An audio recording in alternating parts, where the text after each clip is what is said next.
o nosso irmão português, que vai trazer a palavra do Senhor nessa noite para os nossos corações. Amém? Fique à vontade, pastor. Amém. Glória a Deus. Perguntaram que versão da Bíblia eu vou usar. Eu não sei não que versão é essa aqui. Estou tentando encontrar aqui a Almeida Revista Atualizada. É o que eu estou usando aqui. Amém? Graça e paz, irmãos. Que alegria estar com vocês de novo, estar aqui. Amém?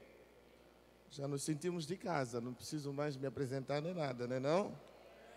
Glória a Deus. Não sei, toda vez que você chega e se apresenta, parece hóspede, já não somos mais hóspede. Glória a Deus. Abra sua Bíblia na carta de Paulo aos Romanos, capítulo de número 12. Carta de Paulo aos irmãos de Roma, no capítulo de número 12.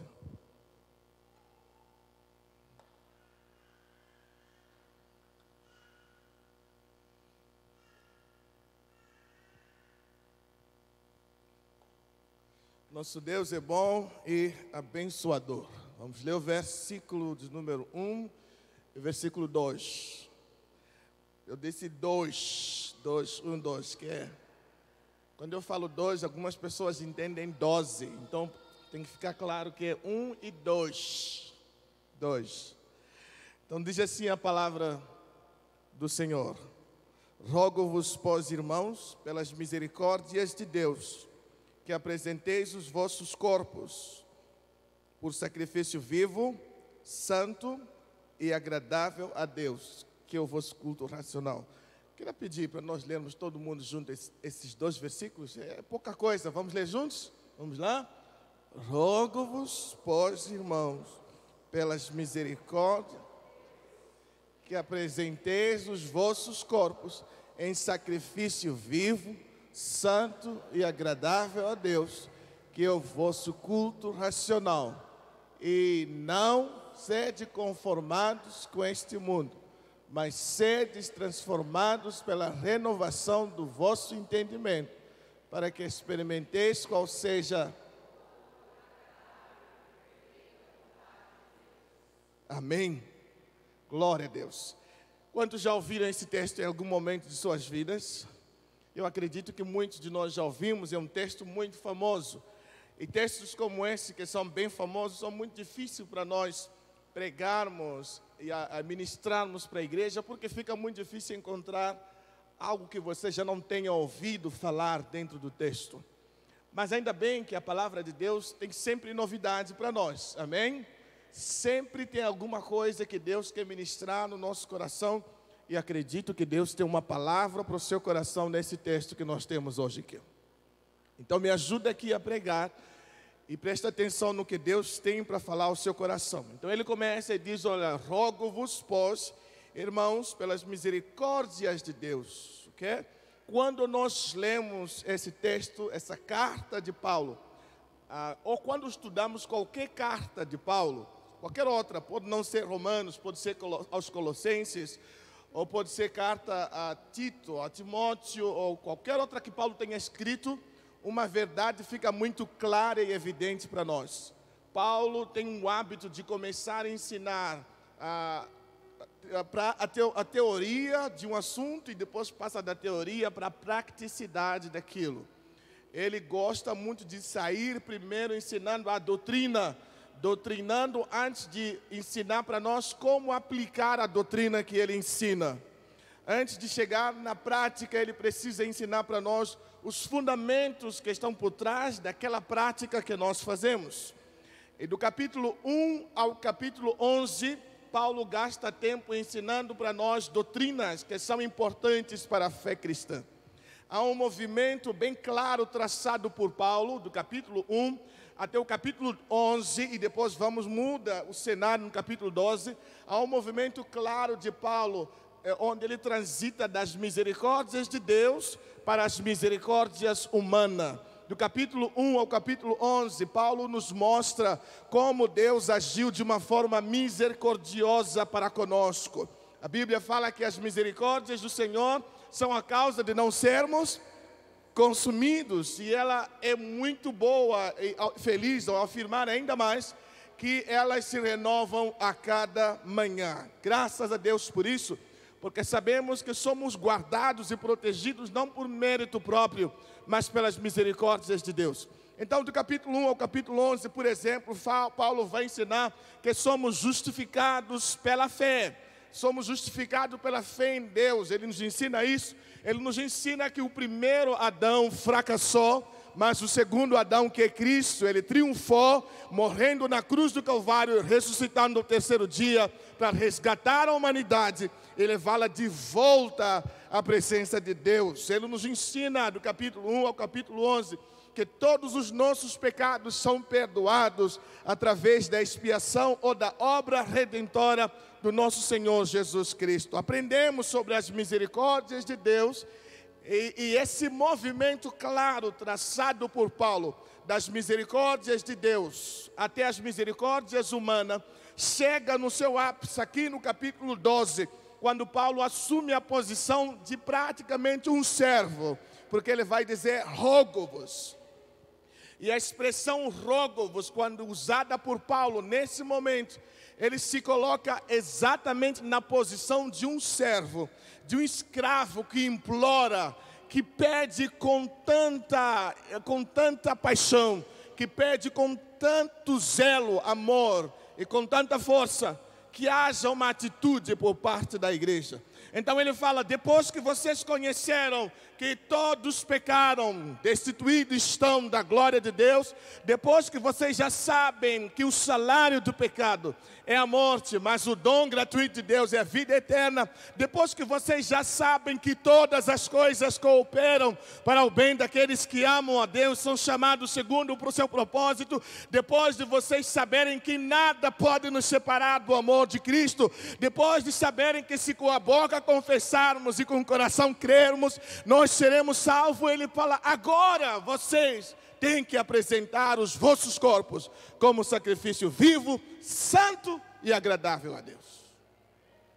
Que isso fique claro, que toda vez que Deus manifesta a sua graça e a sua misericórdia a nós reagimos a isso, oferecendo a Deus as nossas graças e as nossas misericórdias.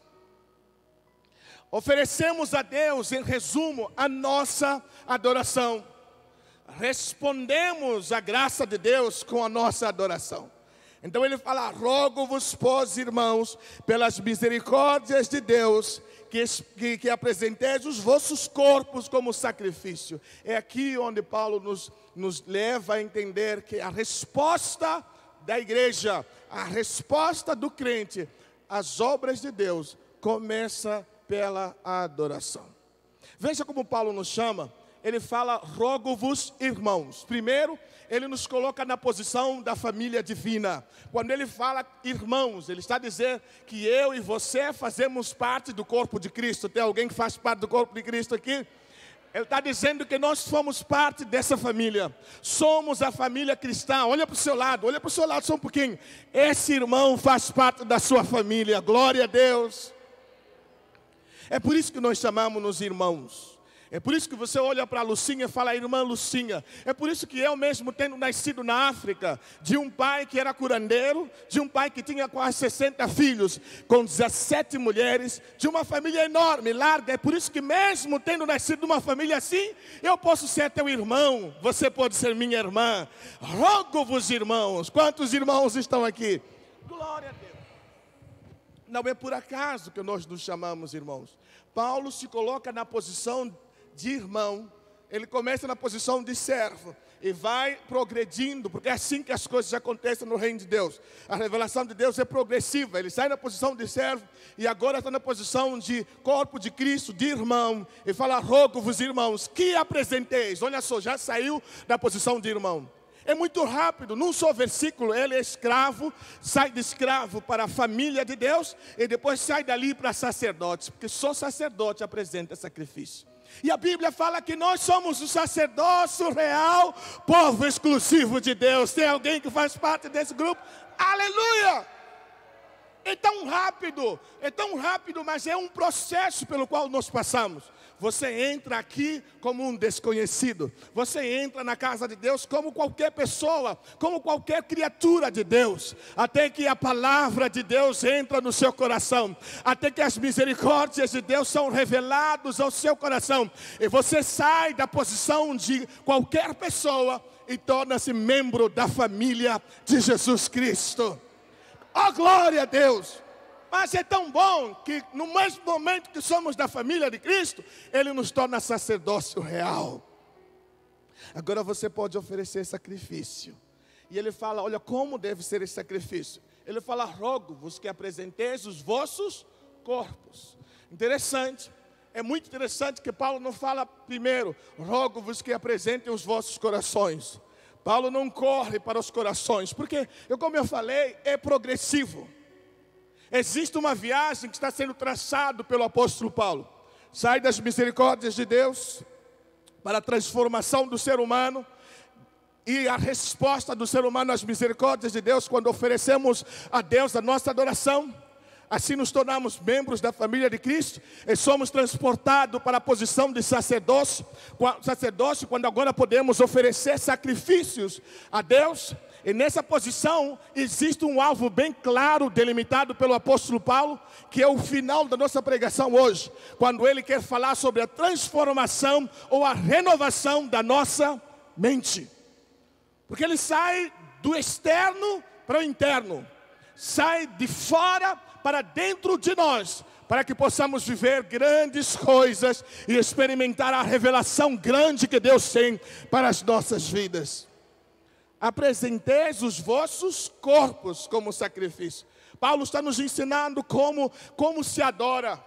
Porque muitas vezes a questão é essa, como é que nós adoramos? Na posição de sacerdócio, sabe, por exemplo, quando nós pensamos no dízimo e na oferta, tem muitos problemas na terminologia que usamos em relação aos dízimos e oferta. Nós falamos, por exemplo, alguns falam, vou pagar o meu dízimo. Essa terminologia é complicada porque coloca dízimo na posição de contas. E o dízimo não é uma conta que você tem que pagar. Dízimo é uma expressão de louvor e adoração ao Deus que te criou a sua imagem e semelhança. É quando o dízimo é olhado dessa maneira, então ele não torna-se um peso, torna-se uma alegria. Sabe como você devia olhar o dízimo? Igual um investimento, porque ele fala o que você guardar no céu, não é como ferrugem, que não é como o tesouro que você guarda aqui na terra, que a traça é a ferrugem, corroe. Não, ele está dizendo que é um investimento, porque, olha só, tem que pensar assim, se você tem 100%, o teu salário todo, e você pega 10% do salário e coloca na igreja, você tem um hábito de pensar que você ficou com 90%. Você se engana, porque você não ficou com 90%. O seu 90% que sobrou, você gasta com as contas. Paga água, paga luz, paga escola, paga não sei o quê. E no fim dos 10 dias, se chegar a 10 dias, não sobra nada. Sabe qual é o único dinheiro que sobra desse dinheiro todo que você recebeu? Os 10% que você depositou na casa do Senhor. Porque é assim que acontece no reino de Deus. Então você está olhando diferente. Então eu tenho que parar de olhar assim e começar a perceber que dízimo é uma questão de obediência à vontade de Deus. E é assim que funciona com a nossa adoração. É Deus quem decide como tem que ser.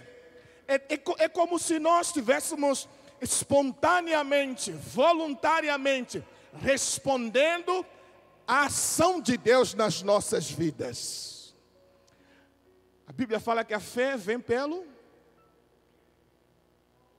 e ouvir a palavra de Deus. Só tem duas coisas que alimentam a nossa fé: a palavra de Deus e a obra de Deus nas nossas vidas.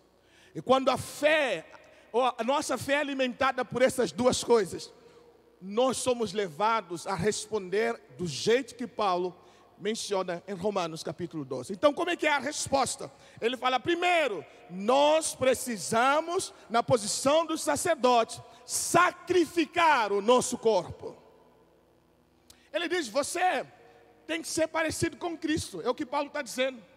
Por que tem que ser parecido com Cristo? Cristo é o sumo sacerdote. E como sumo sacerdote, ele ofereceu sacrifício. E o sacrifício que Cristo ofereceu não foram ovelhas, não foi pomba, não foi nenhum animal. Ele mesmo se ofereceu como sacrifício. E agora Paulo fala, você tem que responder às obras de Deus oferecendo sacrifício, mas não serão pombas, não serão animais e não será dinheiro. O teu sacrifício é você mesmo, é o seu corpo sendo oferecido no altar do Senhor para a glória a Deus. E Paulo não começa do coração, porque ele precisa que você entenda uma coisa: cristianismo não é religião apenas do coração. Não é religião apenas da alma. Cristianismo não é uma religião interiorana. Paulo está dizendo que cristianismo é a religião do corpo todo. Todo o nosso corpo, todo o nosso ser, corpo, alma e espírito, tem que responder à mensagem da cruz de Cristo. Tem que responder ao amor de Jesus Cristo. Então ele está dizendo, Dindão, você foi feito com esse corpo bonito, visível. Oh, diga glória a Deus, porque eu acabei de falar uma coisa que é bem profética. Então ele diz, Dindão, que você foi feito com esse corpo bonito e visível, para manifestar a glória de um Deus lindo e invisível. Ah, não entendeu o que eu falei? Vou falar de novo. Porque se tivesse entendido, teria dado glória a Deus mais forte ainda. Quando você lê o livro de Apocalipse, capítulo 1, João está exilado na ilha chamada Patmos. E ele fala, alguém chegou e falou comigo. E ele falou assim, olha João, sou eu, o Alfa, o Ômega, o princípio, aquele que era, aquele que é, aquele que há de... Eu sou aquele Deus que morreu, mas ressuscitou. Paulo começa a descrever Deus, João começa a descrever Deus lá em Apocalipse capítulo 1. E a Bíblia fala o seguinte, olha o que o Senhor fala. João fala, eu virei-me para ver quem falava comigo. Agora veja a beleza desse texto. João capítulo 1, versículo 12, versículo 13, ele fala, quando virei-me para ver, eu vi 7 castiçais de ouro. Vamos 3, 4, 5, 6, 7. Olha só o que João fala. Eu vi 7 castiçais de ouro. Sabe por que você não deu glória a Deus? Porque você não sabe o que significa 7 castiçais de ouro. Como eu não tenho pressa e eu estou aqui para ficar, então deixa eu te explicar o que significa 7 castiçais de ouro. No livro de Apocalipse, 7 castiçais de ouro são as 7 igrejas da Ásia Menor. Não começou ainda a dar glória a Deus? Não? Vou falar de novo. No livro de Apocalipse, 7 castiçais de ouro são as 7 igrejas da Ásia Menor. Agora vamos lá voltar aos detalhes para você ver se dá glória a Deus. Quem está falando com João? Vamos lá, não tenha preguiça não. Quem está falando com João? Vamos fazer o seguinte, me ajuda a pregar aqui. Você não está aqui para assistir, viu? Você está aqui para pregar comigo. Vamos lá. Quem está falando com João? Ok, Jesus, o próprio Deus, o Alfa e o Ômega. João volta para ver quem? Quem está falando? Com ele. Quem está falando com ele? Agora quem João viu primeiro? Não entendi. Pastor, o povo está com fome. Quem está falando com João é Deus. É Jesus, não é verdade? O grande eu sou. Então João ouviu a voz de Jesus. Ele vira na expectativa de ver quem? Jesus. E ele fala, quando virei-me, vi 7 castiçais de ouro. Ainda não se ligou? Vou falar de novo. Quem está falando com João é Deus. Ele vira na expectativa de ver Deus. Mas antes de ver Deus, ele fala, eu vi a igreja. Porque é assim que funciona. Deus se revela ao mundo através... Fala, bate aqui no peito, bate aqui no peito. Fala, Ele se revela através de mim. Se você volta no Antigo Testamento, o salmista fala que Deus se revelava através da natureza. Os céus manifestam a sua glória, o firmamento as obras de suas mãos. Deus se manifestou através da nação de Israel, quando criou Israel para manifestar a sua glória. Deus se manifestou através de Cristo, quando a Bíblia fala que Cristo é a expressão exata da glória de Deus. Mas hoje Ele se manifesta através da igreja. De mim. Ele se manifesta através de mim.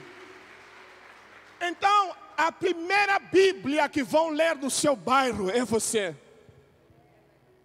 O primeiro encontro que as pessoas vão ter com Cristo. É tão maravilhoso, Lucinha, que até o casamento Deus criou para ser uma ilustração da glória de Deus. Deus quer se revelar ao mundo através.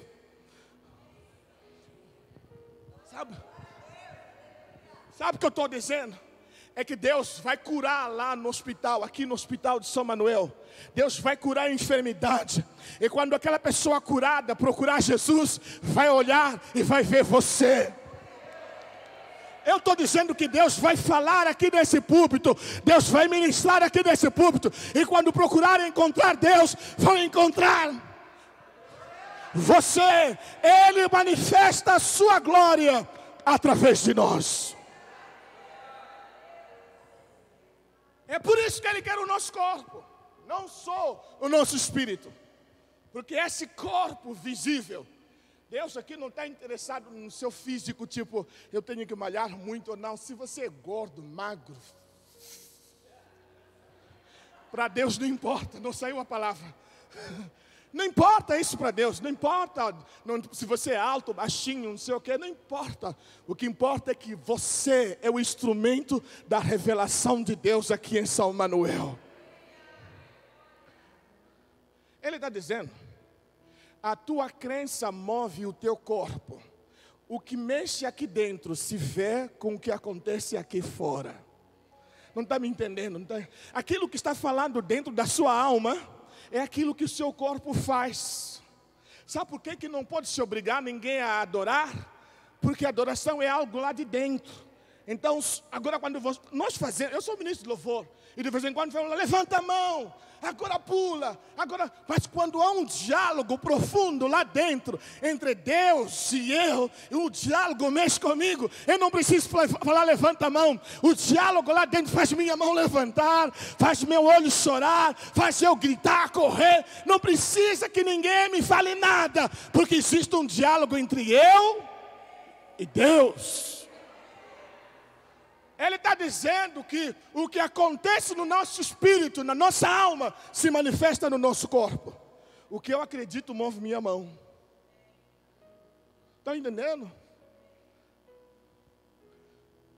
Aqui no Brasil, quando você fala para sua mulher que você ama ela, diferente lá na África, sua mão lava prato.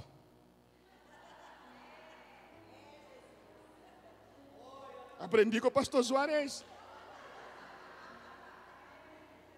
Estou falando sério, fui na casa dele, a mão dele lavou o prato. Ele falou, é assim aqui no Brasil. Eu falei, aprendi.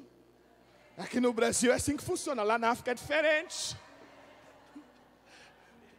É diferente. Agora no mundo inteiro, quando o seu coração fala, eu amo essa mulher, tua boca beija, cuidado. É mentira? Não é mentira, porque o nosso corpo age de acordo com as nossas crenças. A nossa crença move a nossa emoção, o nosso espírito, o nosso corpo reage naturalmente. Então, se eu acredito na palavra de Deus, o meu corpo quer pregar a palavra de Deus. É automático. Então, eu chego igual Pedro e João, diante de um coxo que está na porta chamada Formosa, e fala, olha para nós. Ele está dizendo, olha para mim, olha para o meu corpo, olha para a minha história, olha para a minha realidade, e você vai ver que eu sou uma pessoa que você pode admirar, porque eu sou a Bíblia que você pode ler, eu sou a palavra de Deus escrita aqui no meu coração, porque eu guardo a sua palavra no meu coração, para eu não pecar contra ele. Olha para mim, você não vai se escandalizar, olha para mim. Ele olha e fala, não tenho prata, não tenho ouro, mas o que eu tenho eu te dou. Em nome de Jesus, levanta-te. Meu interior não está cheio de prata. Até tenho contas para pagar. Não sei se Pedro tinha. Eu tenho. Mas tem uma coisa que enche minha alma. É a palavra do Senhor. E é essa palavra que eu te dou em nome de Jesus. Levanta-te. Aconteceu o que com o coxo? O que aconteceu com o coxo? Ele fez o quê? Não estou ouvindo, irmãos. Vocês estão com fome. Daqui a pouco vocês vão lá no Gula, irmãos. Por que não? O que aconteceu com ele?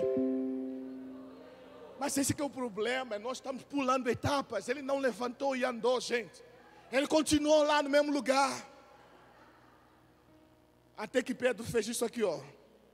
A Bíblia fala isso do Senhor, não fala Pedro estendendo a mão.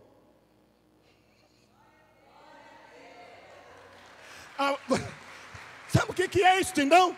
Ele está dizendo, eu vou curar, mas a mão que vou usar é tua.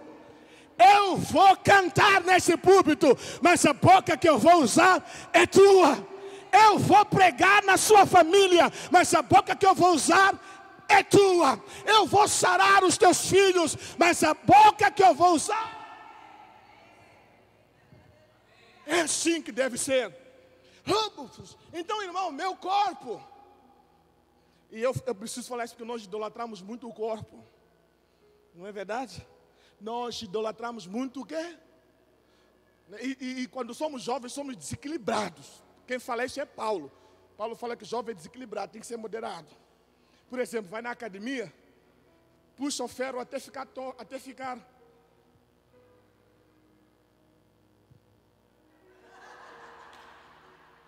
Aqui é grande, aqui eu. Aí você olha e fala assim, qual é a forma dele? É o mágico da lâmpada de Aladim. É rodinha. É uma coxinha. Somos extremistas. Quando somos vaidosos, ficamos no espelho 3 horas. O marido fica lá fora. Papá, vamos embora. Espera, irmão. O culto vai começar. Não atrasei por causa disso, irmãos. Só para avisar, atrasei porque a chave se sumiu de carro. Mas quantas vezes atrasamos no culto por causa da vaidade, idolatramos o corpo. E Paulo fala, o corpo não deve ser idolatrado, deve ser sacrificado. Deve ser oferecido em adoração a Deus. Só que o objetivo final de Paulo não é que paremos no corpo. Não é o corpo que ele está buscando. Ele está indo mais fundo, ele tem um caminho bem traçado. E o caminho dele é chegar até a transformação da nossa mente, do nosso entendimento. Olha só, posso te falar uma verdade? Deus não está interessado na tua aparência. Deus está interessado no que você faz com o seu corpo. Isso interessa a Deus. Mas o que você faz com o seu corpo é resultado do encontro que você tem com Jesus Cristo dentro do seu coração. Então ele fala, olha, apresentei o vosso corpo como sacrifício vivo, santo e agradável a Deus, que é o vosso culto. Podia gastar tempo falando sobre o culto racional, mas como eu já sei que o relógio do brasileiro corre diferente do relógio moçambicano, deixa culto racional para outro dia. Então vamos pular para a parte que ele fala, não vos conformeis. A palavra conformar, mas ele fala, não vos conformeis, mas transformai-vos. 2 palavras para transformação no mesmo versículo.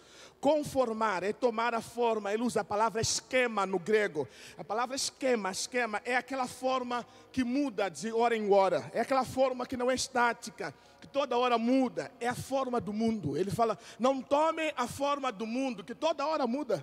Igual moda, não é? Há uns anos atrás, usar calça como eu usei agora era ridículo. Mas vai ser daqui a uns anos para frente, porque a moda muda o tempo todo. Vai e vem. Ora é boca de sino, né? Que fala aquelas calças meio tipo... Daqui a pouco volta a usar aquilo ali. Hoje é ridículo. Então Paulo fala assim, olha, não tomem a forma do mundo, porque vocês vão ser ridículos.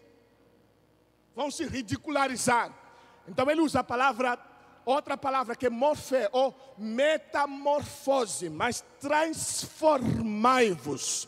Ele fala, vocês têm que passar pela transformação, que você tem que entrar no casulo, enfrentar os seus medos no casulo, enfrentar os seus desejos no casulo, os desejos mais profundos, depois você sai de lá uma outra pessoa. É um encontro que tem que acontecer, que não acontece na superfície. É um encontro que acontece dentro de nós. Nada vai mudar enquanto a sua mente não mudar. Enquanto você continuar pensando do mesmo jeito, você vai agir do mesmo jeito. Provérbios, lá Salomão fala que nós somos a soma dos nossos pensamentos. Então escuta bem, ele está a dizer, em outras palavras, que você precisa transfigurar-se.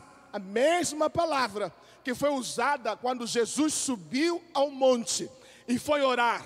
E ali no monte ele transfigurou-se. Só depois da transfiguração é que Jesus passa pela cruz, vence a cruz, ressuscita ao terceiro dia. Em outras palavras, enquanto você não passar pela transformação, você não pode experimentar os planos de Deus para a sua vida. Mas como essa transformação acontece? Olha só o que Paulo fala no livro de Efésios, capítulo 3, se não estou erro. Ele fala, olha, para que segundo as riquezas da sua glória, capítulo 3, versículo 16 ao versículo 19 de Efésios. Paulo fala que, para que segundo a riqueza da sua glória, vos conceda que sejais fortalecidos com poder, mediante o seu Espírito no homem interior. Assim habite no vosso coração pela fé, estando vós arraigados e alicerçados em amor, a fim de poderes compreender com todo o santo qual é a largura e o comprimento e a altura e a profundidade, e conhecer o amor de Cristo que excede todo entendimento, para que sejais tomados de toda a plenitude de Deus. Você viu o processo? Você chega até a ser tomado por toda a plenitude de Deus, mas isso passa por quê? Ele fala, vocês têm que ser fortalecidos ou corroborados no homem interior. Sabe o que Paulo está dizendo em palavras simples? Ele está dizendo que você tem que colocar lá dentro do seu coração, no lugar onde a essência de quem você é, onde os seus desejos, as suas perguntas mais profundas, que você não tem coragem de falar para ninguém, elas têm que ser colocadas assim, ó. Você coloca lá dentro uma cadeira Deus, noutra cadeira você. E ali você fala para Deus, Senhor, eu tenho fingido ser uma pessoa que eu não sou. Você sabia que 90% de nós não se conhece de verdade? Achamos que nos conhecemos de verdade, mas não nos conhecemos. Porque não temos coragem de olhar para nós. Temos facilidade de olhar para o próximo e até julgá-lo. Por isso Jesus fala assim, tira a trave do seu olho antes de olhar para o seu irmão. Mas não temos coragem de fazer essa autoanálise. Até Paulo, quando ensina sobre ceia, ele fala, tem que parar, não toma a ceia antes de olhar para dentro de você. Mas não temos coragem, porque temos medo do que vamos ver quando olharmos para dentro de nós. Essa conversa comigo mesmo é difícil demais, porque ela vai no fim das contas revelar-me como alguém miserável. Vai no fim das contas revelar-me como alguém bruto, feio, esquisito. Mas é exatamente isso que Deus quer que aconteça. Por quê? Porque quando nós somos revelados a nossa miséria, é que o nosso coração de verdade deseja as misericórdias de Deus. Enquanto você se achar a última bolacha do pacote, você não precisa de Deus. Você pode resolver tudo. Mas quando você perceber que você não pode nada, Paulo fala isso de uma forma muito simples. Quando eu sou fraco, é que sou forte. Sabe o que Paulo está dizendo? Você só é forte quando tem coragem de se expor. A transformação só acontece na vergonha. Agora vamos ficar sério. Não há transformação enquanto eu não me envergonhar do quem eu sou hoje. Eu preciso ter vergonha. E essa vergonha passa pela coragem de me expor, de ser vulnerável. E o maior problema é que o ser humano tem medo de ser vulnerável, porque a vulnerabilidade vai expor as nossas fraquezas. Mas o poder de Deus não pode se aperfeiçoar enquanto você continuar sendo forte, porque o poder de Deus se aperfeiçoa nas nossas fraquezas. Então você tem que se expor, chegar naquele lugar mais fundo, onde tem desejos que até a sua alma desconhece, e falar para Deus, desejo coisas inimagináveis. Porque lá você vai descobrir que o maior desejo da sua vida, sabe qual é? Deus. E é lá que Deus vai responder as suas perguntas. É lá que Deus vai responder a sede que o pastor pregou aqui na semana passada. É lá que Deus vai saciar a sua fome. É lá que Deus vai curar a sua alma. É lá que Deus vai transformar você.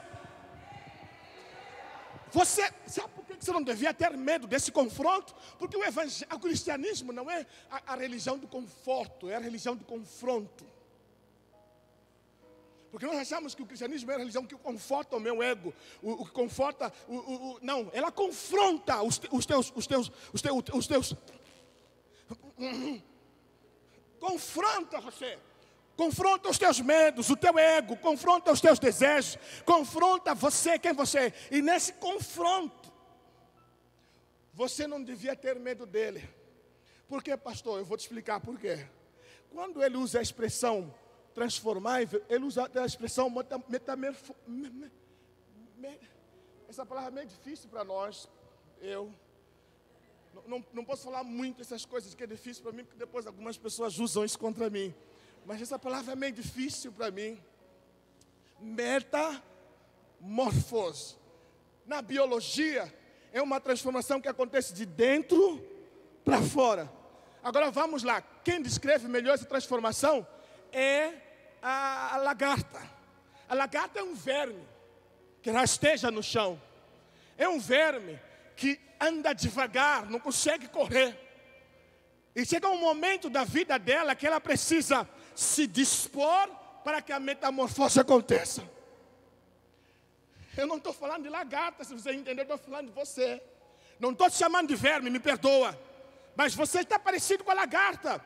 Você está lá cheio de problemas, cheio de perguntas, cheio de dores, cheio de feridas, cheio de medo, cheio de incerteza. E Deus fala, se disponha, meu filho. Me chama, para que eu possa levar você para o lugar da transformação. Só que esse lugar te leva para as trevas. Não estou falando trevas do pecado, estou falando para um lugar escuro, onde você tem que olhar para você mesmo e ser confrontado pela luz de Cristo, que vai expor quem você é. Agora, por que não devo me preocupar com isso? É que quando eu sair de lá, eu saio totalmente diferente do que eu era. Quando você passa pela metamorfose, as tuas capacidades mudam 100%. Olha a lagarta. Antes fazia o quê? Rastejava. Ela sai da metamorfose fazendo o quê? Você não entendeu? A lagarta, ela entra no processo de transformação rastejando. Ela sai do processo.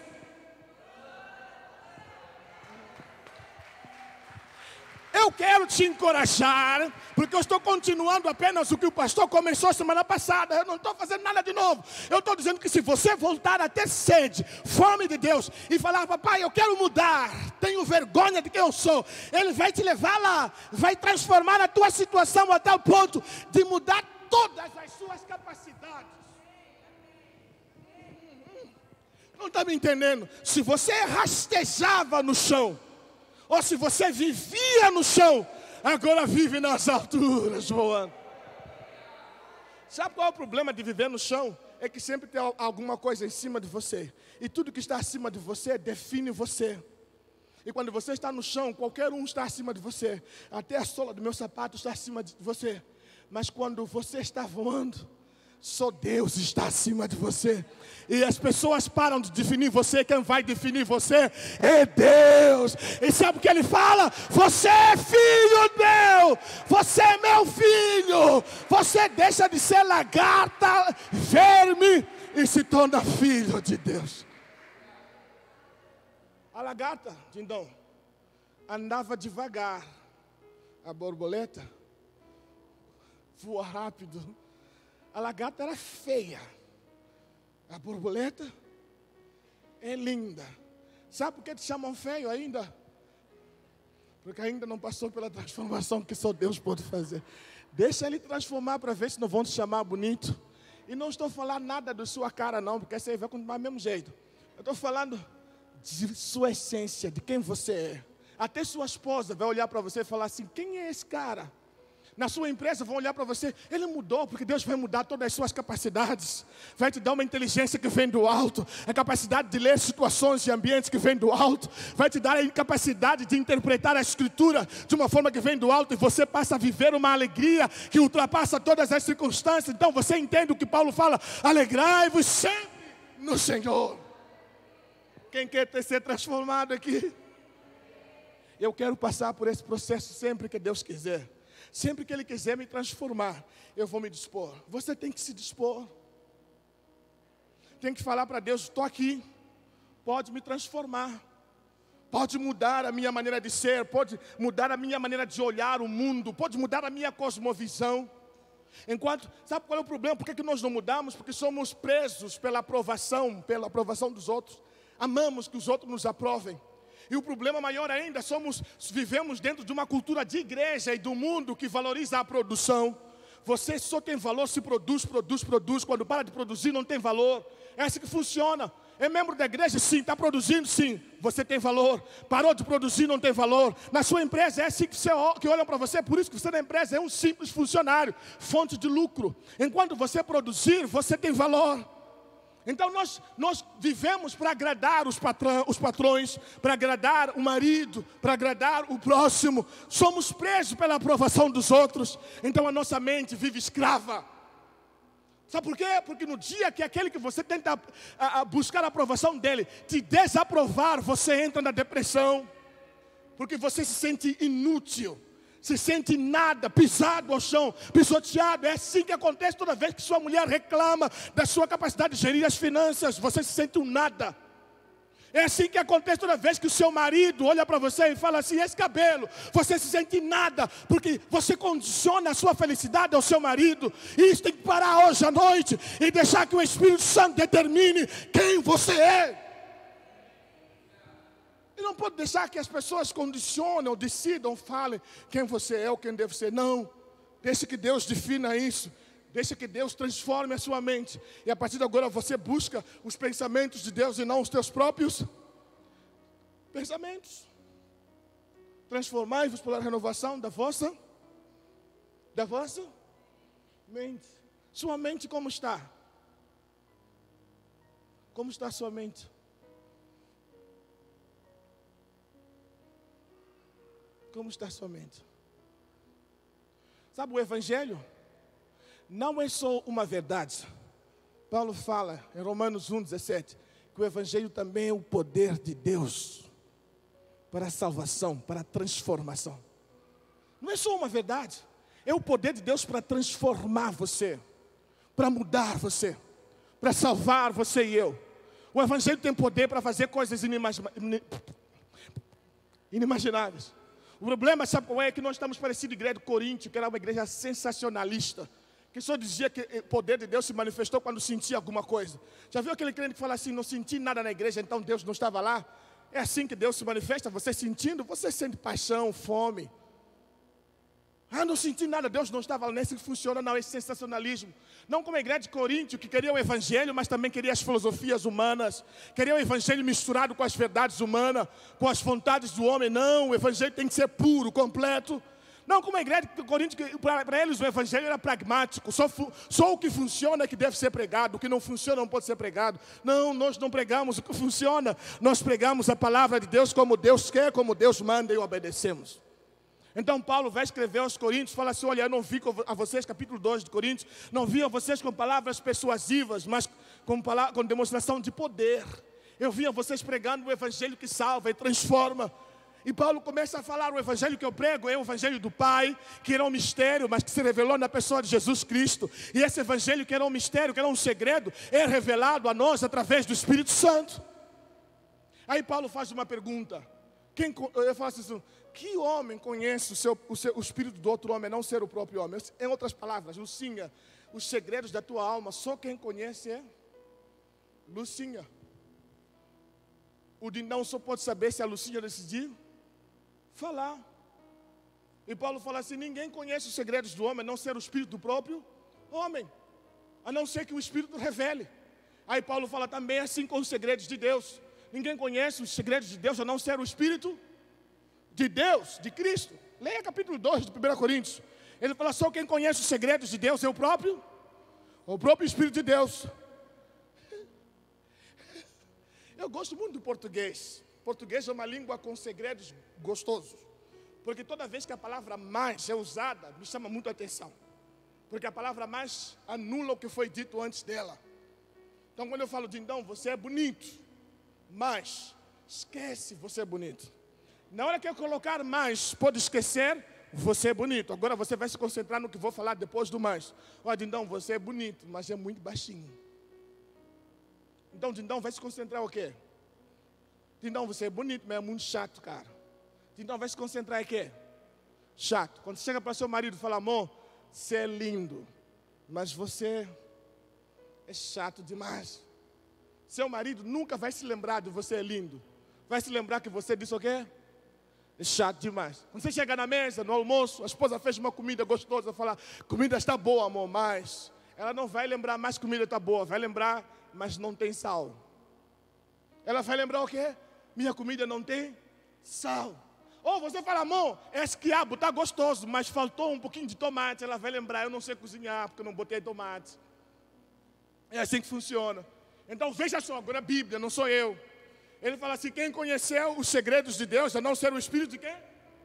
De Deus, só o Espírito de Deus conhece o segredo de Deus. Agora olha o que ele fala, mas, sabe o que ele está dizendo? Anula o que eu falei agora. Agora presta atenção no que eu vou dizer agora, mas vocês têm o Espírito de Deus. Ai, tem um texto aqui, 2 Coríntios capítulo 2. Talvez lendo a Bíblia vocês vão entender o que Paulo está dizendo. Porque eu não estou entendendo como você não está dando glória a Deus. Parece que está me olhando assim, tipo desconfiado. Aí esse pastor está inventando coisa do 1 Coríntios, capítulo 2. 2. Isso. Capítulo 2. Isso. Põe versículo 12. Por isso, versículo 12. Talvez vamos ler junto esse texto, vamos terminar juntos, entendendo o que Paulo está dizendo aqui.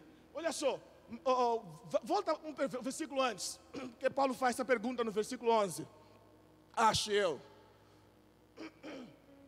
Versículo 11. Aqui já é o mais. Esse texto mesmo, só volta um versículo antes. Versículo 11, já está ali, só volta um versículo. 11.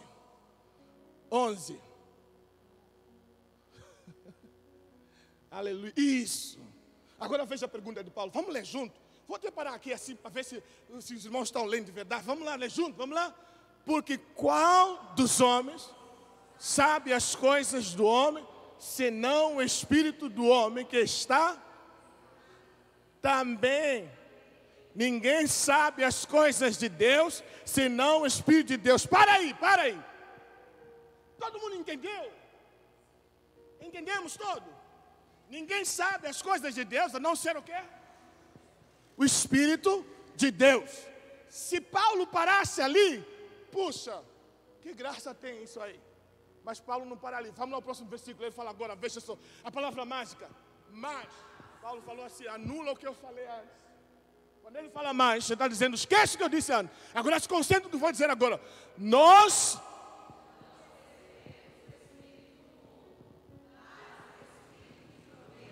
Peraí. Mas nós não recebemos o Espírito do mundo, mas o Espírito que provém. Agora é para que nós recebemos isso? Paulo fala, para que conhecer. Glória a Deus, olha só. Para que pudéssemos conhecer o que nos é dado gratuita. O que é isso? Ele falou o mistério que era desde antigamente. Qual é? Que foi revelado através de aquilo que nem olhos viram, nem ouvidos. Tá bom, vamos continuar. Pode continuar o texto. Vamos lá. É Bíblia, não estou inventando nada. Já continua o texto. Ele fala o quê? Olha, as quais também falamos.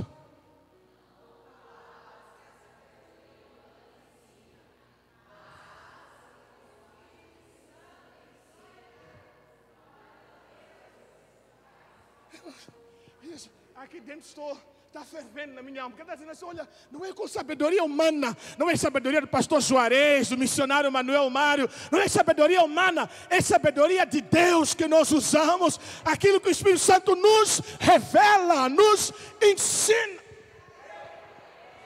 Ali nós fazemos comparação das coisas espirituais com as espirituais. Ali agora vai falar, olha só o que ele fala, vamos no texto. Ora, o homem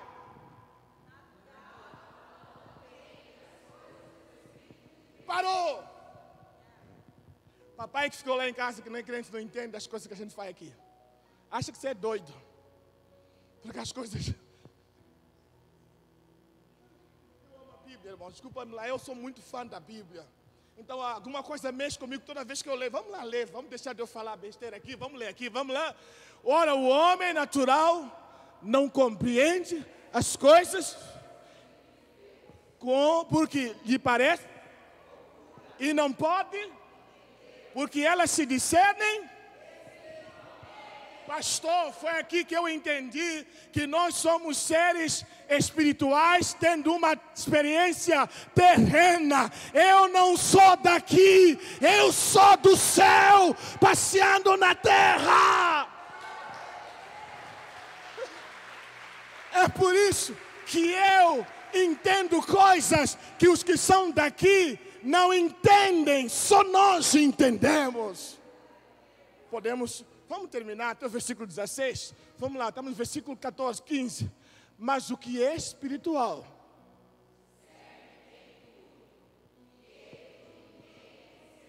Agora vamos aqui. Tem outra pergunta aqui, que também tem mais. Vamos terminar com essa pergunta. Vamos lá, versículo 16. Porque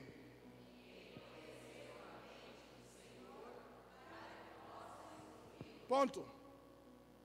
A próxima palavra qual é? Anula. Anula o que eu perguntei antes. Anula. Qual é o que ele fala agora?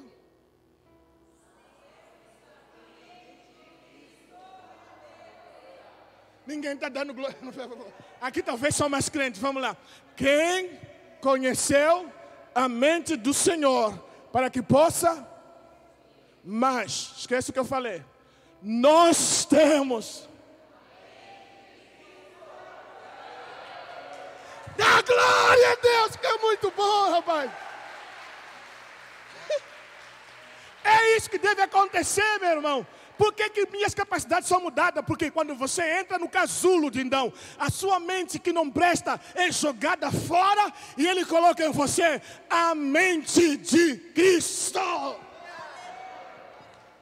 E agora, você começa a ver as coisas não na perspectiva humana, mas na perspectiva divina. Não é mais a tua cosmovisão, a cosmovisão é a visão de Deus, é a maneira como Deus olha o mundo. Então você não tem mais medo, então você não anda mais cabisbaixo. Quando você entende isso, não tem como depressão entrar na sua casa, não tem como ansiedade entrar na sua casa, porque ter a mente de Cristo é conhecer os planos de Deus para você, é conhecer os segredos de Deus para a igreja, é conhecer o que Deus tem para o seu casamento, é saber o que Deus tem para seus filhos, é saber que Deus tem um plano, e o plano de Deus é infalível. Glória a Deus, aleluia. Nós temos a mente de Cristo. Você percebeu essa viagem que Paulo faz? Uma viagem bem definida das misericórdias de Deus, que passa pela transformação do homem, pela oferta do nosso corpo, pela nossa adoração, até que nossa mente seja removida para Ele plantar em nós a mente de Cristo. Essa igreja tem que ter a mente de Cristo. Essa igreja tem que pensar como Cristo pensa. Tem que imitar Cristo, andar com Cristo. O teu casamento tem que ser como Cristo quer que ele seja. O louvor aqui tem que ser como Cristo quer que seja. Nós temos que ter a mente de Cristo. Eu queria fazer um apelo. E esse apelo não é para salvação. Eu sei que estamos em cima da hora, mas eu queria convidar você. O pessoal do músico pode tocar aí um negócio mais... Vai nos ajudando aqui. Mas eu queria orar com você. E eu queria chamar você a vir aqui na frente. Você que fala assim, olha, já sou crente, mas essa metamorfose ali não está acontecendo ainda. Eu quero que ele passe por mim. Eu quero ter um encontro com Deus lá no meu homem interior. Lá no fundo, dentro de mim, onde o Espírito de Deus pode me confrontar. Eu quero ser confrontado por Ele hoje. Vem aqui, você pode ajoelhar, ficar de pé, como você quiser. Vem aqui, vamos orar junto. Fale para Deus, eu quero que o Senhor me confronte. Não tenha vergonha de mudar, não.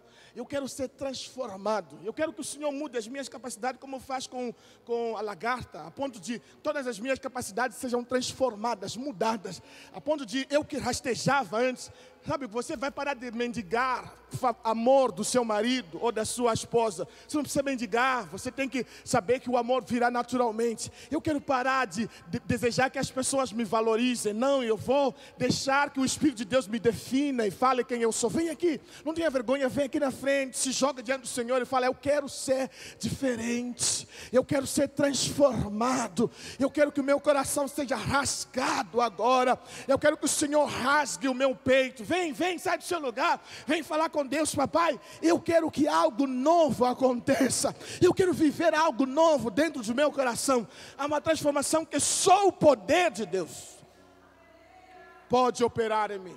Fala para Ele: eu quero viver algo profundamente novo, eu quero ir lá mais fundo, no fundo, dentro do meu coração, para encontrar com o Senhor e ser mudado. Sai do seu lugar, não tenha vergonha, sai do seu lugar.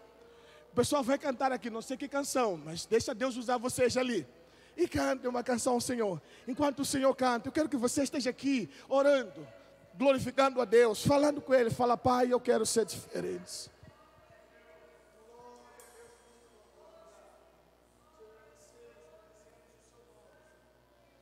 Em nome de Jesus. Pois o Senhor é bom, o Senhor é maravilhoso, o Senhor é digno. O Senhor é bom, maravilhoso. Fale com Ele. Deus vem mudar aqui nessa noite, Pai. Vem transformar. Você que está no banco, talvez você sente vontade de vir orar por alguém que está aqui na frente. Pode sair dali do seu lugar e vem aqui orar com a pessoa. Venha abençoar a vida dele.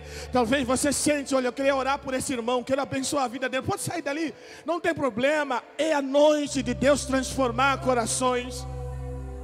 Glória ao seu nome, Pai. Nós te agradecemos, Pai. Bendizemos o seu nome, Pai. Glorificamos a Ti, Senhor. Sabemos que os santos e os anjos se prostram aos teus pés. Os anciãos rendem suas coroas ao Cordeiro e a Ele cantam. Pai, só o Senhor pode fazer novo. Fale com Ele. Se prostram aos teus pés. Os anciãos rendem suas coroas ao Cordeiro e a Ele cantam. Do seu coração, Senhor. Tu és digno de tudo.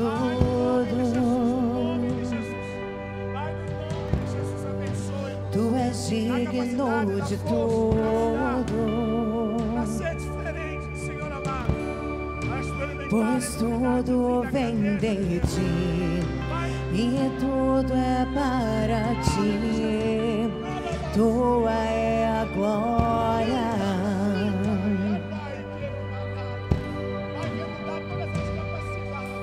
Os santos e os em nome de Jesus, Pai, que a realidade que nós conhecemos hoje seja totalmente diferente, totalmente mudada pelo poder do Espírito Santo, que vem transformar, que vem mudar, que vem curar, que vem quebrar todas as barreiras, no nome de Jesus. E a Ele cantam, Tu és digno de tudo. Tu és digno de tudo. Pois tudo vem de Ti e tudo é para Ti. Tua é a glória. Tu és digno. Poderoso Deus, Tu és que digno. transforma os corações. Ó Deus, poderoso, Espírito Santo de Deus, vem, Espírito de Deus, e toca, faz a Tua obra em cada coração nessa noite. Ó Deus, nos tornando um pouco mais parecidos com Teu Filho. Ó Deus, age em cada coração, Age nessas vidas, ó Pai. Todo-Poderoso Deus. Vem, Deus. Vem. Manifesta-te. Manifesta-te, Espírito Santo. Queridos, vocês estão aqui que têm esse desejo profundo de transformação. Eu sei que o Espírito Santo tocou em você, tantos que estão aqui como estão sentados no banco, de forma profunda. Coisas que você ouviu, você nem entendeu ainda muito bem, mas o Espírito Santo vai continuar aprofundando o seu entendimento naquilo que foi revelado no seu coração nessa noite. Saiba do seguinte: o Todo-Poderoso, com seu Espírito Santo, quer transformar você em alguém mais parecido com Jesus. É isso que Ele deseja, esse desejo que arde no seu coração hoje, foi o Espírito Santo que colocou. E isso será realidade na sua vida. Diga aleluia. Diga amém. Diga é assim. Diga eu quero. Diga igreja, eu quero me parecer com Cristo, ter a mente de Cristo e viver na prática com essa mente de Cristo. Em nome de Jesus. Aleluia, aplauda ao Senhor nosso Deus. Aleluia. Dia e noite suba a ti nossa adoração. Dia e noite suba a ti nossa adoração. Dia e noite suba a ti nossa adoração. Dia e noite suba a ti nossa adoração. Tu és digno de tudo. Tu és digno de tudo. Glória ao Senhor. Pois tudo vem de ti e tudo é para ti. Tua é a glória.